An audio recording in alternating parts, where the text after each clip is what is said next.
Snacks பார்த்தீங்களா? இது வந்து 125 ரூபாயாம். இதில் வந்து 6 பேக் இருக்குது. நம்ம ஊர் லேஸ் பாக்கெட்டு மாதிரி உள்ள 6 பேக் இருக்கும். அந்த லேஸ் பாக்கெட் மாதிரி உள்ள 6 இருக்கும். நான் சாப்பிட்டோம்னா கேவலமாக இருக்கும். உப்பும் இருக்காது, காரமும் இருக்காது, ஒன்றுமே இருக்காது. இது வந்து இங்கேயே போட்டிருப்பாங்க. ஸோ நம்ம இது வந்து கேர்ஃபுல்லாக பார்க்கணும். ஒவ்வொருத்தரும் வந்து நான்வெஜ் சாப்பிட மாட்டாங்க இல்லையா? நான்வெஜ்லேயே வந்து இது நிறைய இருக்கும். ஸோ இது வந்து பீஃபோட கேட்டகரி. இது வந்து பீஃப் எல்லாமே பீஃப் மிக்ஸ் ஆகிருக்கும். ஒருத்தர் பீஃப் சாப்பிட மாட்டாங்க அப்படின்னா அவங்க இது பண்ணலாம். பட் நம்ம சாப்பிட்லாம். நமக்கு பிடிச்சிருந்தா சாப்பிட்டுக்க வேண்டியதான். அதில் என்ன இருக்குது.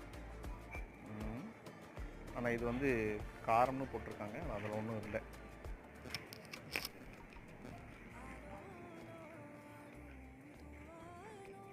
பிஸ்கெட்ஸ் இந்த ஊர்லேயே கம்பெனிகளே